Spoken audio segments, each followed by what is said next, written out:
What is up, everybody? And welcome back to Pokemon Ninja Nation. And today, I will be talking about my Nationals experience, which I actually came second at in the Junior Division for the Canadian Nationals. And the deck you have in front of you is the deck I played. I decided to go with Metal Genesect with a Zoroark line. So, as you can see in front of me, this is the deck that I played for Nationals, and I did get second. My final match is on Kamani, the YouTube channel, and I lost to Trevenant in the finals.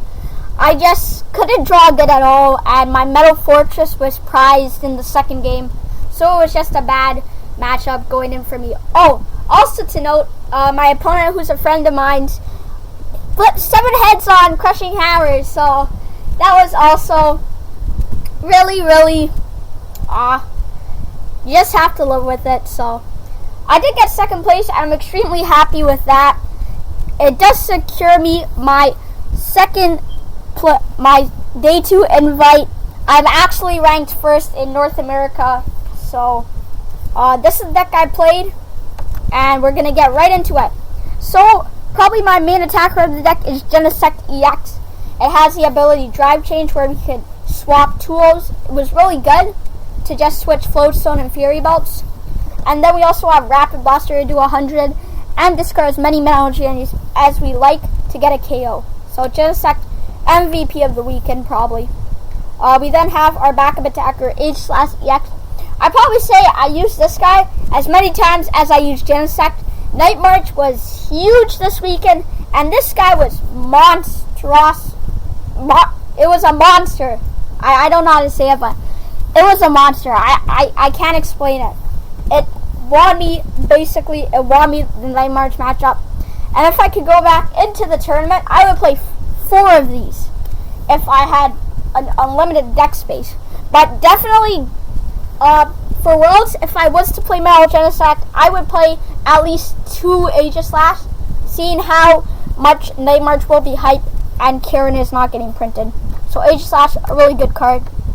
And probably the backbone of the deck is Bronzong with the Metal Lynx ability, where we can accelerate energy from our discard pile. This is extremely strong and lets us streamline attacks. We also have one of the Metal Fortress Bronzong, which is really nice against Trevenant to prevent all the effects of your opponent's attacks. And I couldn't get out against Trevenant, as I said it was prized in my second game, so that was a little unfortunate, but this guy was really good. And then we have the 4 Bronzor for the Iron defense. I ran this one just because you can flip a coin of heads and prevent all effects of attacks, including damage. So this guy's probably the best Bronzor to go to. We then have 1 Bronzong Break. It says discard as many Metal Energy as you like, and you can target any Pokemon doing 30 damage to it. This was really helpful in the Night March matchup and stuff that just had 10 HP left, so I could snipe them from the bench. Now, I did run a 2-2 Zoroark line. If you were going to Worlds, I would not run a 2-2 Zoroark line. I ran this just for the freedom of movement. I thought it was really good. It actually did help me out quite a bit against Jolteon too, and I thought it would be really good for the Trevenant matchup, but I was playing against, as you said, the red card, the red card Crushing Hammer variant, and that means every single time my energy got discarded, because I was playing against my opponent, which flipped 7 heads, so congrats to him for winning Nationals and flipping 7 heads too. Yeah, I don't think that will happen again, but we then have 2 Shaman just for the setup ability, pretty standard. Then we have 1 Battle Compressor, so we can search our deck for 3 cards and discard them. It was really good to get rid of my Metal Energies and supporters to VS Seeker for them. 1 Level Ball to search out my Zora.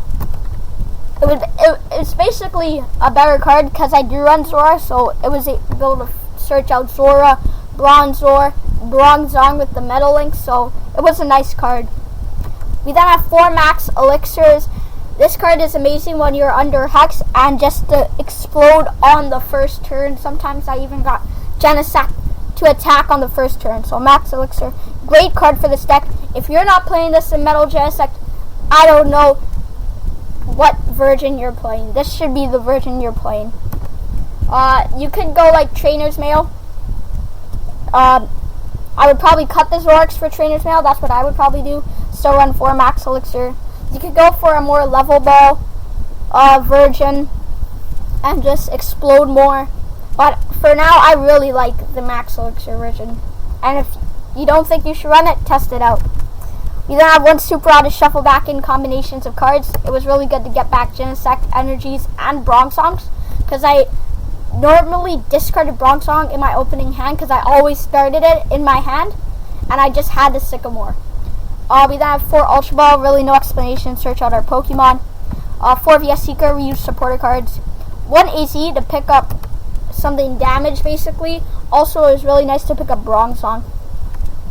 Then we have 1 Hex Maniac to show off abilities. It was nice for the Trevenant, Greninja matchups. Also really good to shut off Night March turn 1. Then we have 2 Lysander switch one of our opponent's Pokemon. I always drew Lysander against Trevenant, which was something that I love, except when my Metal Fortress is prized. But 2 Lysander, it's a great card. You should probably be running 2 Lysander. But there's a lot of changes I would make from this list, so stay tuned. I might have a video for that. We then have 2 N, really good for Shuffle Draw and Disruption. 4 Sycamore, discard our hand, draw 7 cards. 1 Skyfield to give ourselves 8 bench Pokemon. 2 Fighting Fury Belt to increase our HP. 3 Float Stone to give us free retreat, and then 10 Mental Energy just so we can hit our Max Elixir's consistency. And it's not just that I prize my Metal Fortress Bronzong. My opponent, he played the matchup extremely well, and flipping 7 heads on Crushing Hammerheads was also something to it, but he played the matchup extremely well. Like, I'm not being salty or anything, but he was an extremely good player, and he beat me fair and square. So, but that was the deck, guys, and I'm going to show you a few matches in another video with the deck. So thank you guys for watching, and I'll see you next time.